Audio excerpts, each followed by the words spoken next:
My dad cheated on my mom with his wife and broke up our family when my brother, nearly adult, and I, teen, were little kids. They got married 2 days after the divorce was finished and my parents fought over custody. We always knew about the cheating, what that woman was, and what our dad was. We never had a good relationship with them or the kids they had together. When we were tween, we got permission to see Dad only every other weekend instead of every other week like we had. We still have to go to his house every other weekend, even though my brother's nearly adult now. It's dumb, but whatever. We were at Dad's house last week when my dad's wife found out he was cheating on her, and he got the other woman pregnant. It was crazy. She was crying and Dad went to hide in the garage most of the weekend we were there. She was trying to get us to feel bad for her, but we didn't, and we stayed out of her way. When my brother got home from work, she tried talking to him and he told her to go away. She talked about being through enough and how she's been good to us and we could at least be nice to her. She got extra annoyed when her kids heard them fighting about her and Dad having an affair to start with. Then my brother said she was always just a witch in our eyes and a witch who destroyed our family. She slapped my brother after he said that. I saw it and so did the other kids. I called the cops and told them she'd hit my brother. My dad had to come out of the garage because of it and we got to go home. My brother said he was pressing charges for it. Dad was angry because he got a lot of crap from his wife's family. The kids were with her family for a few days and she was there too. She showed up and yelled at my mom for what my brother and I did, but she focused a lot on me and how I called the cops and risked her kids getting taken away. My mom called the cops on her for showing up after she slapped my brother. It's a whole messy thing. Am I the idiot here? It looks like she could lose her kids if she keeps coming to our house. Not the idiot. Your dad's wife completely overreacted to what your brother said, and she definitely deserved it for having an affair with your father many years ago. And you know what they say? Karma's a witch. OP, you rock for defending your brother. She had no right to put her hands on your bro, especially not for telling the truth. Besides, what did she think? That she was the only woman he had? It's so funny how cheaters react when the same thing happens to them. They act like complete victims like they did not do the exact same thing. Once a cheater, always a cheater. She's surprised the cheater she married ended up cheating. That's just precious. I hope karma delivers on your dad too, but it looks like it's working really hard on the mistress at the moment. Also, the audacity to come to the woman's house, your mom's, whose family she broke up, complaining and crying about the same cheating piece of crap that she knew he was, doing the same thing to her. If I were your mom, I would have laughed my butt off right now. I agree with you. Actions have consequences, and if she was worried about losing her kid, she should have thought twice before putting her hands on him. You did the right thing by calling the cops, and your mom was right to protect you both when she showed up again. Stay out of the drama as much as possible and let the adults deal with the mess they created. Dad's probably got a few DNA tests coming in a few years. My ex-fiancé, male 27, and I, female 29, have been living together for about 1.5 years. My fiancé got his undergraduate degree, worked for a couple of years, and then decided to get an MBA, which is how he ended up in our city. We moved in together after he finished his MBA program. Fiancé is from the Midwest, and his mom has always wanted him to move back. When he told her he was staying here, she was heartbroken. I went to college and got my degree in a STEM field. After graduating, I got a job with my current company and moved to the city where we live. It's a big international company with multiple locations in the US and internationally. I love my job, I like the company I work for, and the pay's pretty good. All in all, it's a pretty good deal. During the global issue, my office shut down and we all went into a work-from-home situation. After that, they decided not to reopen this office, so I've been 100% work from home since early 2020. I currently make considerably more than him, mainly because I've been working for 7 years and I'm in tech. I had been living by myself in a one-bedroom apartment and had my office set up in the living room since it was just me. When we moved in together, we decided to get a 2-bedroom apartment so I could use the extra room as an office. Because of this, I was paying 2/3 of the rent and he paid 1/3. We split everything else 50-50. So the problem started this past May. Fiancé's mom told him she wanted to move to our city so that she could be closer to him. She asked if she could stay with us while she looked for a job and got settled. She's a teacher, so I figured she'd be able to get a teaching job pretty quickly. Because of that, I didn't really mind her staying with us, as I figured it would just be for a couple of months over the summer. Since I thought it would only be for a couple of months, I moved my office into a corner of our bedroom, and my fiancé bought a bed to put in the second bedroom. The problem is, she never applied for any teaching positions and has been living with us for 6 months now. She and I have been really struggling with each other since she moved in. I can't make her understand that I work full-time. She constantly interrupts while I'm working, which is bad enough, but she even interrupts when I'm on Teams calls. She always asks me to take her places because she dislikes driving in our city. She has pretty outdated views of gender roles and is constantly giving me a hard time for not doing more around the house and making my fiancé help with chores, do his own laundry, etc. The constant criticism and insults are just really wearing me down, and I hate having my office shoved in a corner of the bedroom. Back in September, I told my fiancé that since it looked like his mom would stay a while, we should split the rent 3 ways. He told me she couldn't afford that since she had to conserve money until she got a job. I told him I wasn't happy paying extra for a bedroom I can't use, so finally he said we could do a 50-50 split. I could afford to pay the extra, but I hate the idea of funding her lifestyle. Whenever I complain about her or the situation, he says he agrees but doesn't know what to do because he can't kick out his mom. He won't talk to her about the way she treats me or how she behaves. When I ask what the long-term plan is, he just says he doesn't know. I've thought about giving him an ultimatum to tell her she has to leave, but I think he'd just resent me for essentially putting his mom on the street. So one of my girlfriends is losing her roommate at the end of February. Our lease renews June 1st. I'm very strongly considering moving out of our current apartment and moving in with her. I can afford to pay part of the rent for our current apartment and half the rent for my friend's apartment. It's not ideal, but I'm not a big spender, so it's doable. The issue is that if he and his mom can't pay for a third of the rent each, there's no way they could cover the whole thing on their own. But I can't live like this anymore, so I'm pretty sure this is what I'll do.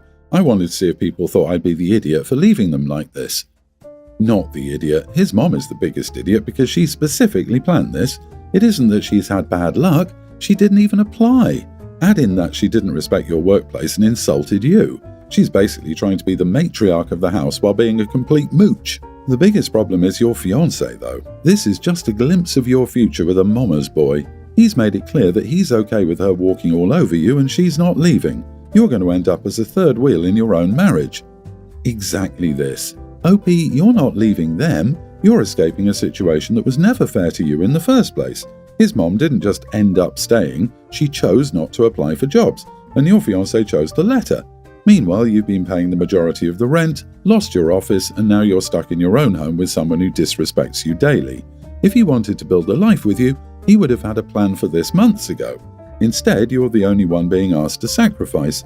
Time to choose yourself because they already have. 1000%. Mother-in-law wants OP to do more housework like a dutiful trad wife, but is reaping the financial benefits of OP's career. The mother-in-law sucks in every way. And be prepared for them to be upset because they're losing their money bags. They were using you and had absolutely no respect for you, neither one of them. If you don't leave, you will be the idiot. My son, Tween, and I, 44 male, recently booked a trip to go skiing in Colorado. It was my son's first time skiing, but he's seen a lot of skiing videos on YouTube and he seemed really excited about the trip. We also live in Florida, so this is not a trip you can just go and do whenever you like. We're not rich. I grew up in Utah and I loved skiing when I was younger. I would say I'm an expert on the mountain. The first day went all good and my son really enjoyed skiing for the first time, even though he fell a lot, LOL. I made sure to be as supportive and caring as possible, even when he was struggling because I wanted to make this as fun an experience as possible for him. However, on the second day of skiing, he says he's finally ready to ski down the whole mountain, so we take the lift to the top. Luckily, there was a way to get down the mountain while only staying on green level trails, so we took that way. My son is having a blast when all of a sudden, this guy in his 20s careens into my son from behind, going at insane speeds, wiping them both out. My son immediately started crying and came running to me after he got his skis off. Once he calmed down, he ran to the lodge where my wife was, and she decided to take him to the doctor's office. I immediately confronted the guy for being so reckless, and he simply said that I should have been paying better attention to my kid, and then he rode off. That was the final straw for me, and I called the ski patrol number in the app and told the guide the situation and what the skier was wearing, and they told me they would find him and kick him out. Later on, I saw him getting escorted out of the park by 2 ski patrol officers, and when he saw me, he immediately started cursing me out and calling me a horrible dad. I tried to ignore it, but now I'm second-guessing myself if I overreacted. So, am I the idiot? Not the idiot. Green trails are specifically beginner-friendly. Anyone who knows slopes would know that the path will be filled with kids and people still unsteady on their skis. I've never been on the slopes and I know that. He definitely needed to be more mindful and should have had the decency to at least apologize for potentially seriously injuring a kid. The authorities at the lodge knew he was reckless and dangerous, which is why they escorted him out. He shouldn't be there if he will endanger other guests, especially kids. They don't need a skiing lawsuit in the making on the grounds. I hope your son is okay and that this doesn't turn him off skiing. You're a good parent. Literally none of that matters. One of the first rules of the mountain is to watch what's in front of you, and the person that is in front always has the right of way.